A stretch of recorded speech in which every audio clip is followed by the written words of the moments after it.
complicated can it be? Yep. You sit there and you get somebody. What was Charlie Strong's record in Louisville?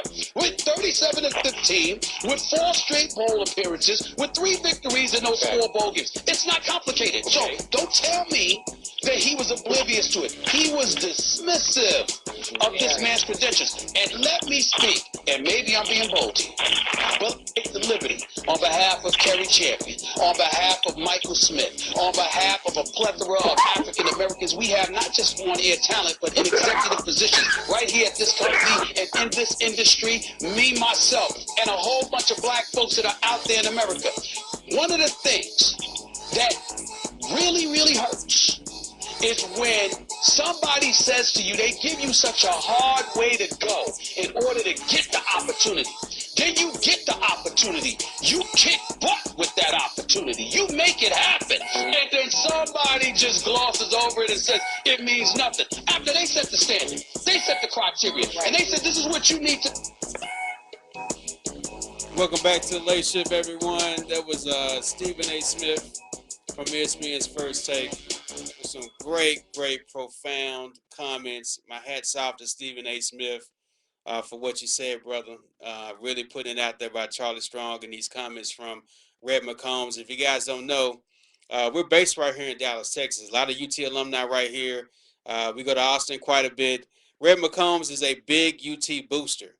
And he got on the radio in UT at ESPN 1250 in San Antonio, making a lot of big comments about this new hire for Charlie Strong. He said it was like a kick to the face. He also said, and I'm paraphrasing here, he talked about, hey, I may hire this guy to be a position coach or maybe even lucky enough to be a coordinator, but I don't know about a head coach. His actual quote was, I don't have any doubt that Charlie is a fine coach. I think he would make a great position coach, maybe a coordinator.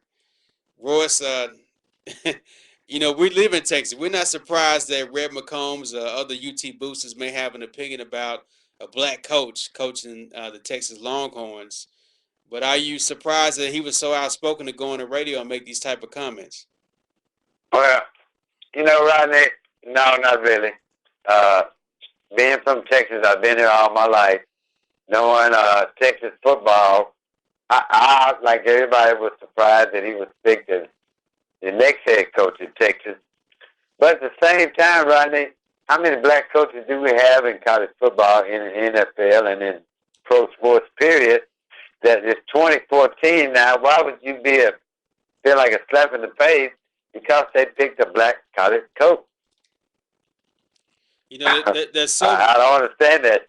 Seems like to me that's the old way of thinking, and for him to come out and say that, somebody should slap him in the face. That if he said it felt like a kick to the face, there's quite a few brothers out there in Austin in the 512 that would give him a nice little kick to the face if that's what he wants. Right, for saying that. I'm just really just like you said, I think you said it best. We're not surprised, but I'm still shocked in the same light that he would say these type of things, and to say a guy's not qualified when he has been an assistant coach with some of the great coaches out there, from Lou Holtz to Urban Meyer he's got championships on his resume. He's done what he's done in Louisville. He recruited Teddy Bridgewater out of all the other teams. He got Teddy Bridgewater to come to Louisville. He built a great program there.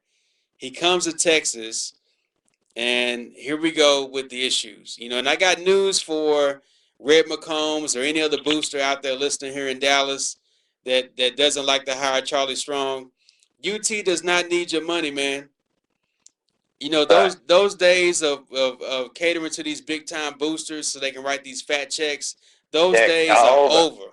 They're over in college football. The Longhorn Network alone is a $300 million deal. They got 20 years of $15 million from ESPN for this Longhorn Network. They don't need Red McCombs' money. I'm sorry, Red McCombs. You can't hold that check over the AD's head anymore. They make tons of money. That's the number one money-making program in the nation. They don't need that. You don't have that kind of influence anymore. Well, absolutely. And we know the Longhorn Network makes plenty of money. But, I'm just I'm like you, man. I'm surprised that even we can say that in this day and age, with you know, with the way things are now, it's just like Congress, man. The guys are so old; they need to be gone, and some of these boosters need to step aside because we know they have messed up some schools, programs, and got guys in trouble. And I thought those days of them having influence were over with, really, because with the tuition being so high and the football program bringing in so much money that they, like you said, they really don't need the boost. No. And tuition is sky high right now. So Absolutely. that money's going towards something. Yes, and that's all I want. For if he's listening, which I hope he is, they don't need your money anymore, bro. You can keep your No, money. You can't absolutely. hold it overhead. What you say don't make a difference anymore. Besides you sounding crazy on the airwaves. If you want to call in here and get crazy, we'll get crazy right with you. But man, don't it just it's like you can't escape it. This guy does everything right. He goes to a big program at UT, and you can't escape the idiots and bigots that are still out there that always want to make race an issue on every single thing. You can't escape that, man. Even in No, no, 2014. you can't. They even did it to the president. The perfect example. You said he did everything right, and as a perfect example of a man, and they still call him names and still not put him up to be an equal. So that's kind of the state of where things are now. We see these guys with money having influence even on politics. So I'm not surprised that they have an influence on colleges and college programs. Yeah, it's just the good old boy network trying to do what they like Right. to do, man. You know. Real. I want to thank everyone for joining us tonight. It's going to be a short show tonight. Bill Ingram from Hoops. Sorry, I keep saying Hoops World. It's from BasketballInsiders.com, which goes live on January 16th. Make sure you guys go back and check that out. I want to thank Royce for joining me to talk a little Mavericks talk and also talk a